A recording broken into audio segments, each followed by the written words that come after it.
Assalamualaikum warahmatullahi wabarakatuh. Perkenalkan, nama saya Putri Amelia dari jurusan Sistem Informasi Universitas Internasional Semen Indonesia. Bidang keahlian saya yaitu adalah modeling sistem. Salah satu mata kuliah yang saya ampu adalah manajemen rantai pasok.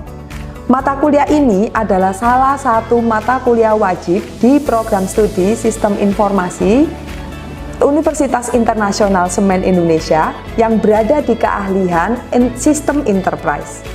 Mata kuliah ini diambil oleh mahasiswa semester 4 dengan bobot 2 SKS.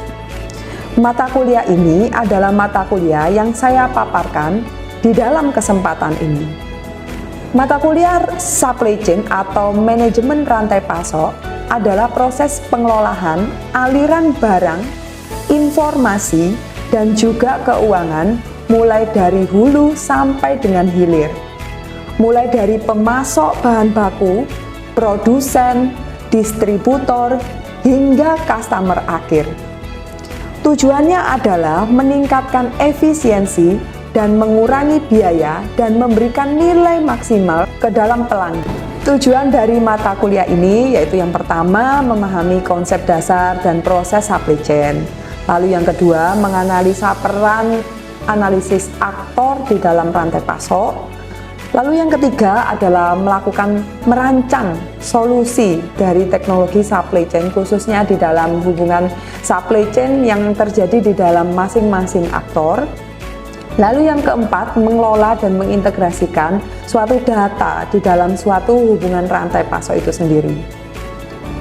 Nah, adapun pokok bahasan yang saya gunakan di dalam mata kuliah ini, yang pertama yaitu terkait dengan pengantar supply chain, lalu yang kedua adalah strategi di dalam rantai pasok, lalu yang ketiga adalah supply chain pada produk baru dan kinerja supply chain-nya, yang keempat adalah mendesain jaringan distribusi, persediaan dan pengadaan, distribusi dan transportasi, perencanaan, permintaan dan supply, purchasing di dalam rantai pasok, warehouse management, serta fasilitas. Seluruh pokok bahasan yang telah dipaparkan akan dibahas di dalam 14 kali pertemuan secara tatap muka atau offline, lalu 2 kali pertemuan untuk dilakukan UTS dan juga UAS. Metode pembelajaran yang saya gunakan di dalam mata kuliah manajemen rantai pasok yaitu yang pertama dengan melakukan kegiatan ceramah. Jadi di sini mahasiswa akan bertatap muka, saya akan menjelaskan terkait dengan materi. Mahasiswa bisa saling bertanya, bila ada pertanyaan mereka bisa menggunakan interaksi ini di dalam pembelajarannya, seperti itu. Lalu yang kedua, saya menggunakan metode diskusi di dalam kelas. Saya akan membagi kelompok-kelompok, baik itu kelompok kecil atau kelompok besar, untuk membahas terkait dengan topik yang kami angkat di dalam bahasan dari mata kuliah itu tadi.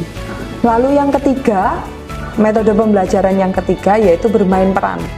Jadi saya menggunakan model konsep beer game model agar mahasiswa lebih memahami peran serta terkait dengan aktor di dalam rantai pasok.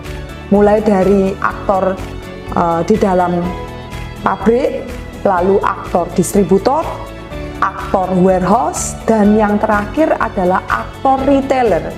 Selain itu, mereka akan juga belajar bagaimana peran di dalam distribusi rantai logistiknya.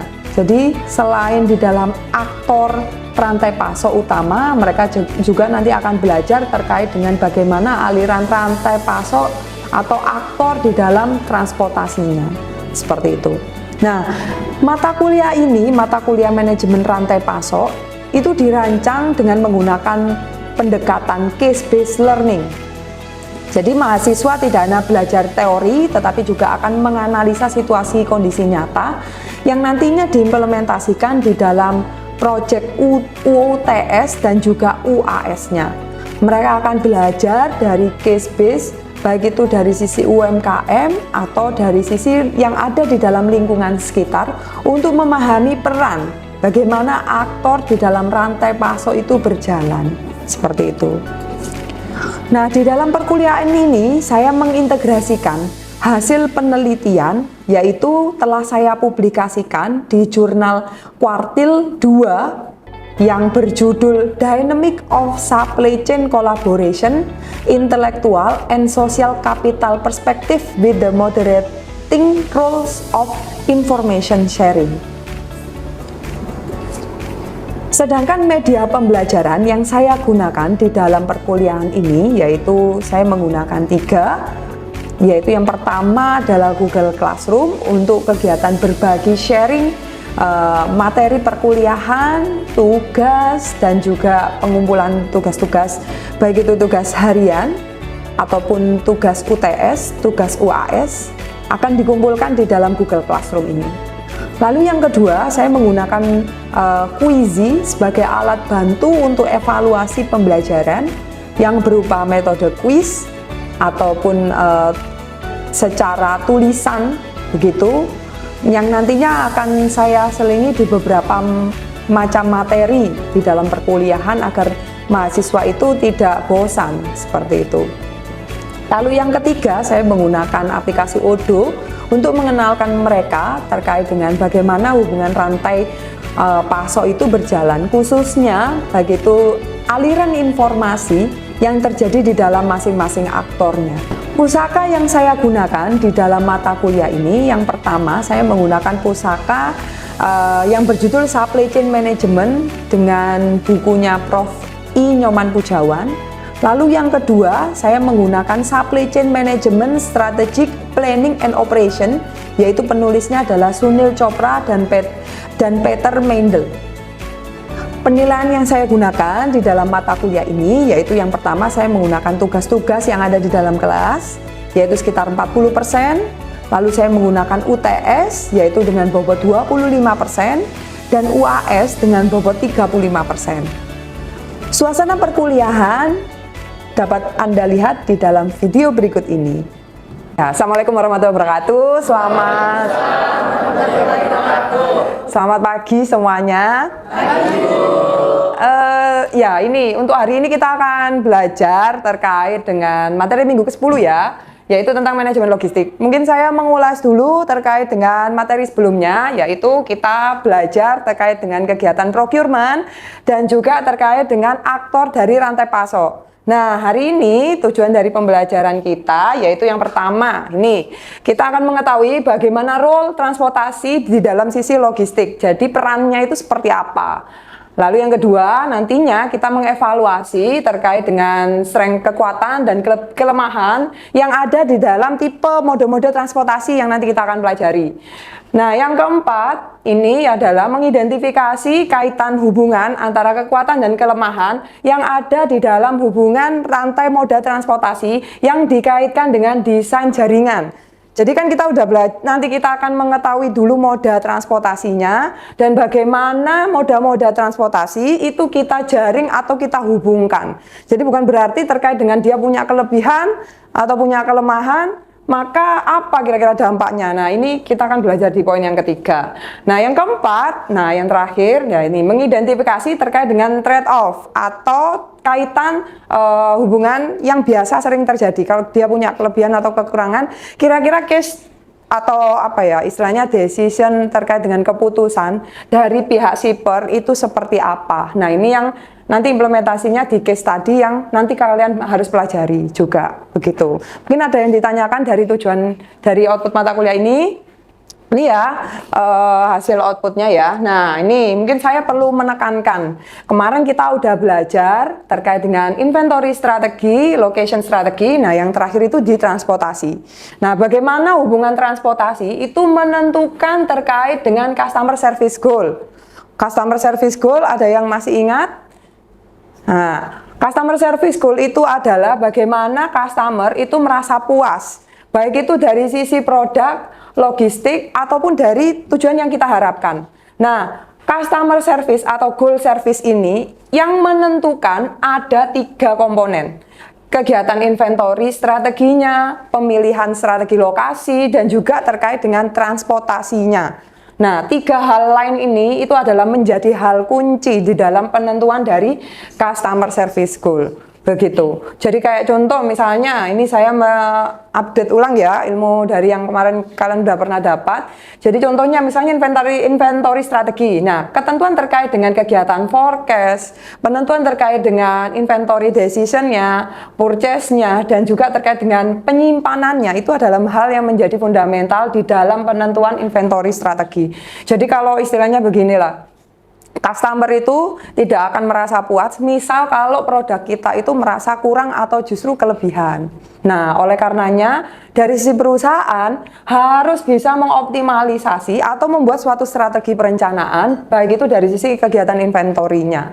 Begitu. Nah, yang berikutnya itu adalah kaitan ke lokasi strategi. Jadi kalau kita sudah tahu, oh iya produk saya ini harus selalu ada atau harus selalu tersedia. Nah, ini bagian gudang harus istilahnya memastikan ya bagaimana ketersediaan dari sisi produk itu berada. Begitu. Nah, yang berikutnya ini lokasi.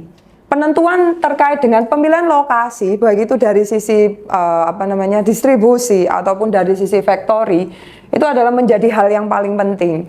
Contoh kalau misalnya ini dalam kategori di pabrik kita ini pabrik semen gitu ya.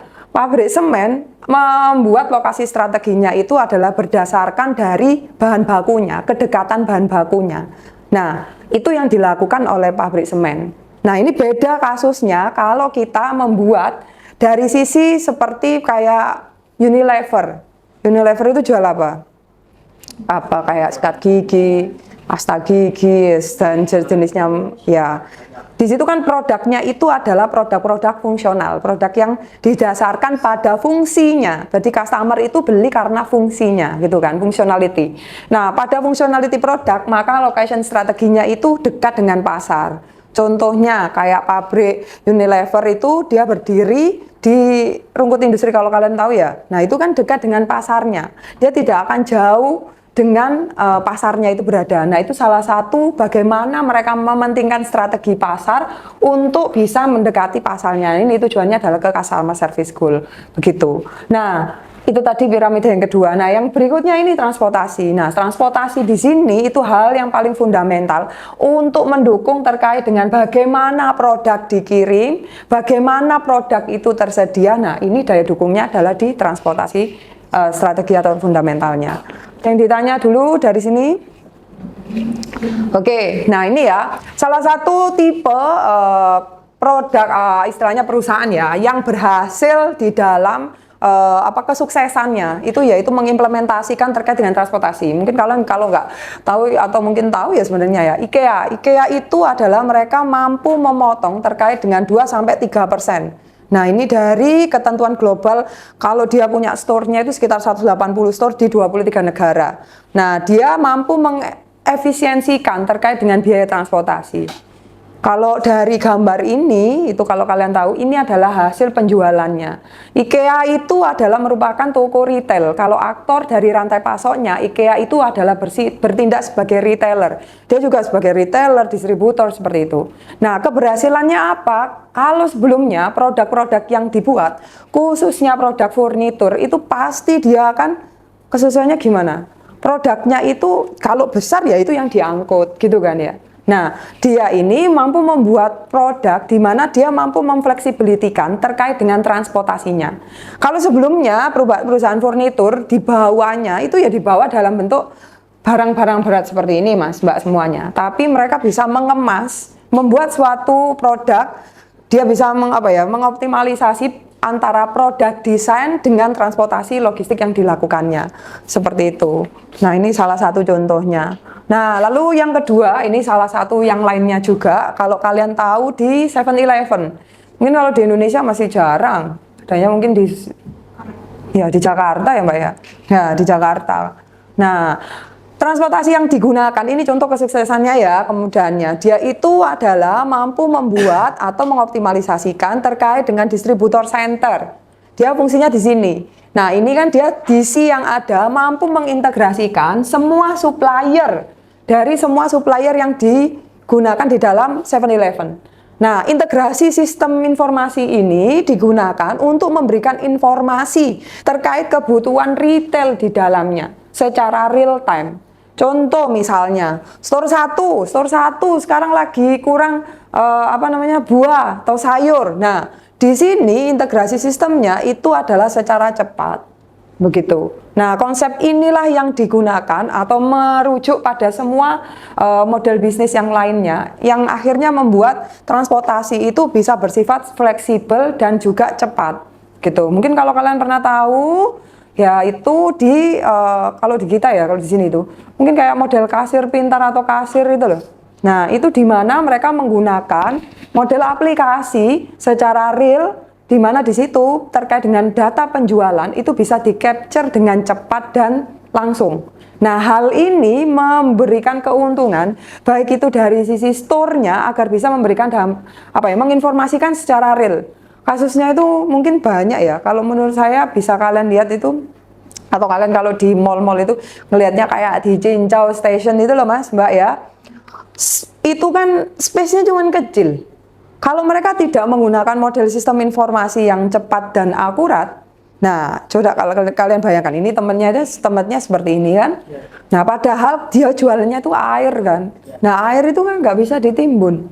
Nah dengan kalau dia tidak bisa ditimbun, maka dia harus memberikan informasi secara real. Sekarang terjual berapa? Komposisi inventorinya berapa di dalam space yang kecil tadi?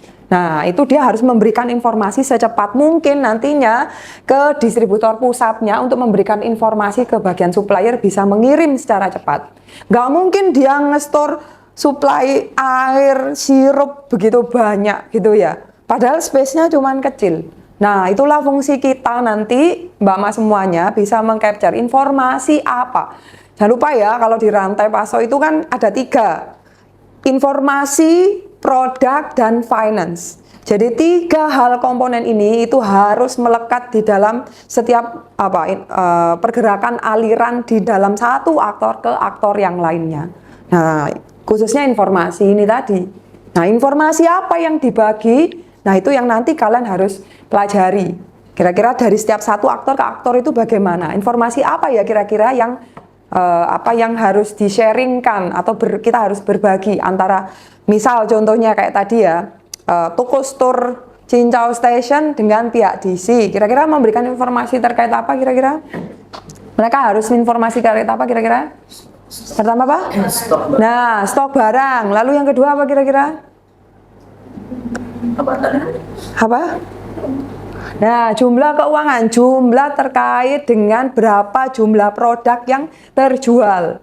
Nah, itu jadi hal yang paling penting.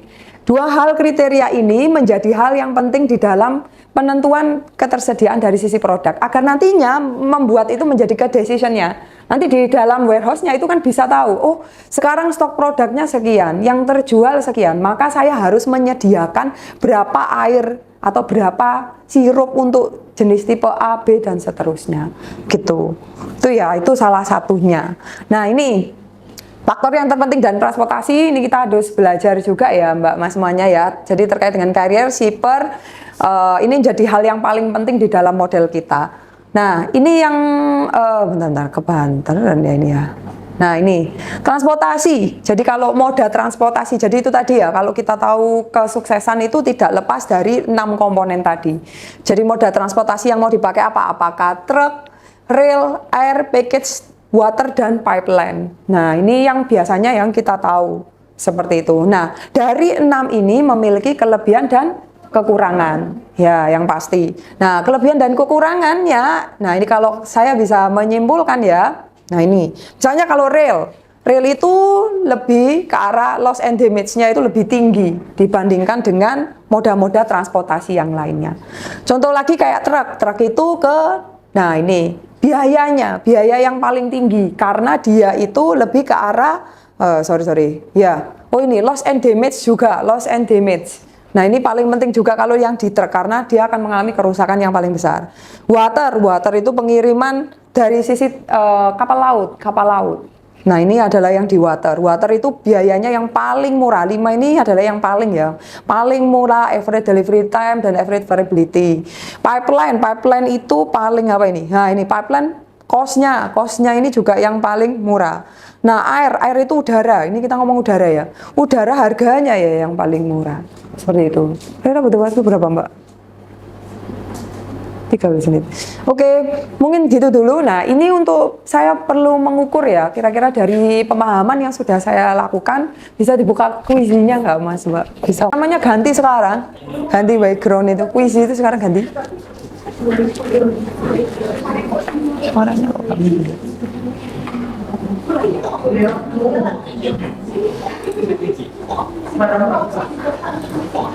Nah, ini ayo. Hasil 9.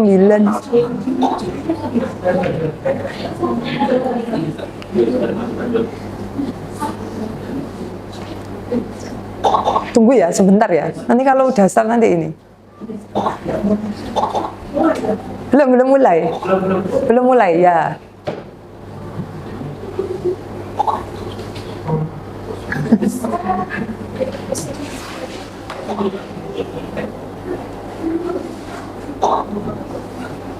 Udah. Sudah ada yang sudah join kan? Sudah? Belum. Kerjainnya barengan aja nggak apa-apa masalah. Ayo. Wes ya, tak mulai ya. Nanti ngusul nggak apa-apa. Bisa. Ayo.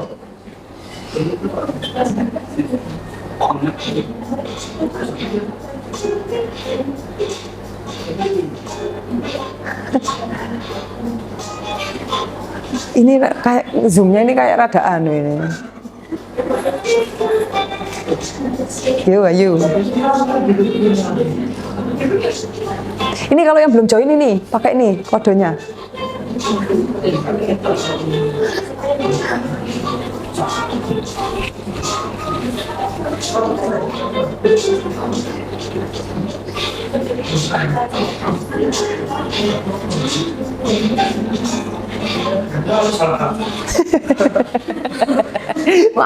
Semangat.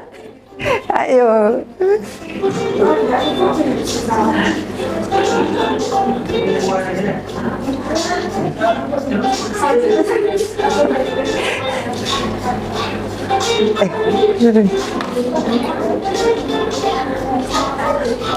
Acil ini, ada Acil.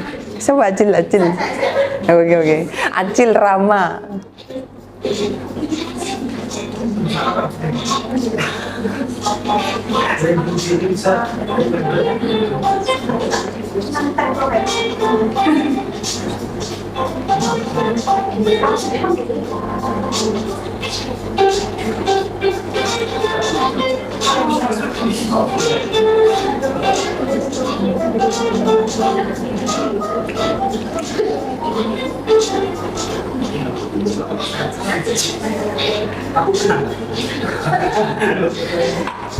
Ayo.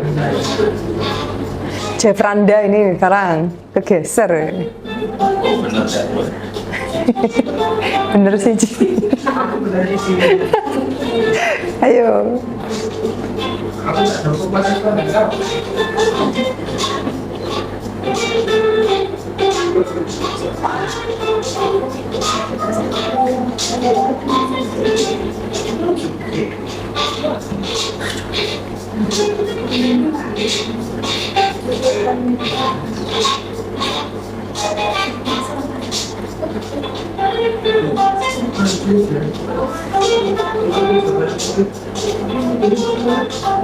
Wafa ini Devranda Acil sama Wafa.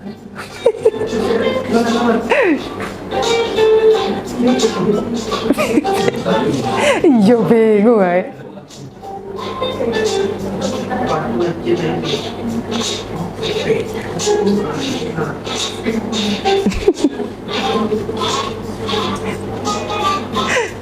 Enak ini mas operator ini.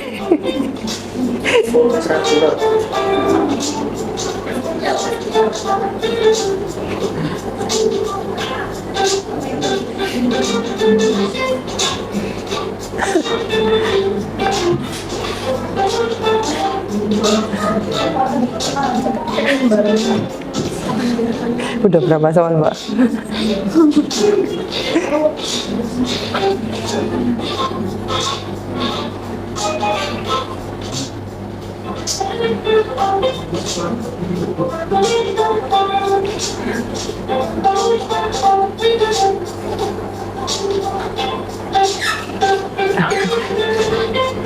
Kak, Mbak.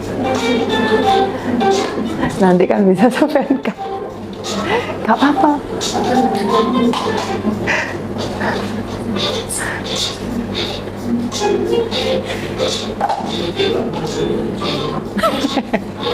Tetap salah, Mas. Salah.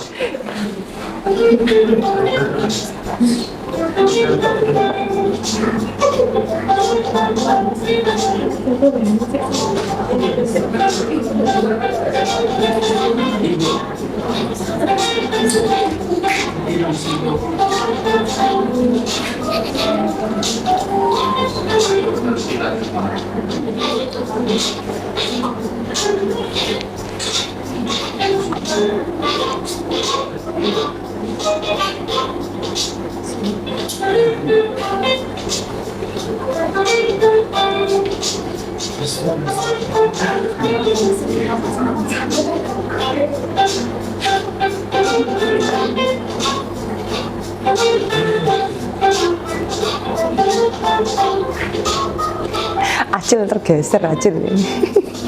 Geser.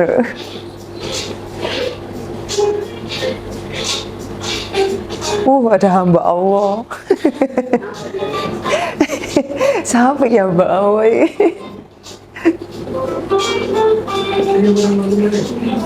Nggak ikut main dong? Udah selesai, Bu. Kalah?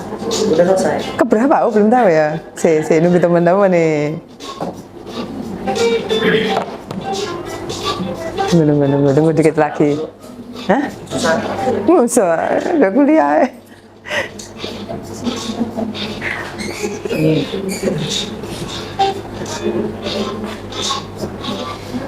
Ya nilainya 42.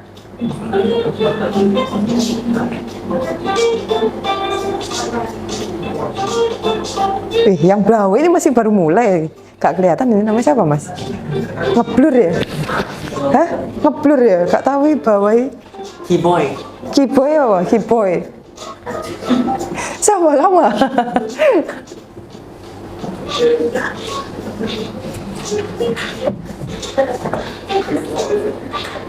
Udah? Berapa orang yang udah? Sudah lah? Oh ya wis. Oke, saya akhir ya? Hah? Oke, saya berjuang ya. Masuk 10 besar gak kamu? Masuk. Masuk? Saya biasanya pakai ini untuk mengevaluasi berapa ya nilai juga setiap mata kuliah. Peringkat 9. Ya, ayo peringkat berapa ini? Peringkat 6. Coba saya akhiri ya. Ya. Ayo siapa winernya ini? Siapa yang mana, Rama? Ayo berdiri sini. Ayo Ica mana Ica? Minta tolong berdiri Ica siapa? Ica mana Ica? Oh ini tahu. Terus siapa lagi tadi ya? Sama satunya tadi Rama mana Rama? Oh ini, Rama. Oke. 2 tambah. Oke. Oke, terima kasih ya. Untuk hari ini itu tadi dari output hasil setelah kita dapat kuliah. Nah, itu tadi nanti saya masukkan sebagai bahan hasil evaluasi untuk pertemuan hari ini. Begitu ya. Nah, untuk pertemuan minggu depan nanti kita akan pelajari untuk next berikutnya adalah kalian membawa papan bergen yang sudah kalian siapkan. Nanti kita akan coba di dalam kelas. Gitu ya. Nah, terima kasih untuk pertemuan hari ini. Semoga pertemuan hari ini mendapatkan hasil yang baik, istilahnya untuk baik itu nanti waktu kalian kerja atau mungkin nanti kalian ya dapatnya di magang dan yang lain sebagainya. Terima kasih untuk kehadirannya. Semoga insya Allah nanti minggu depan kita ketemu lagi ya di jam dan hari yang sama. Terima kasih. Wassalamualaikum warahmatullahi wabarakatuh. Masih menunggu. Demikian penjelasan pada pembelajaran mata kuliah manajemen rantai pasok di jurusan Sistem Informasi di Universitas Internasional Semen Indonesia. Terima kasih. Wassalamualaikum warahmatullahi wabarakatuh.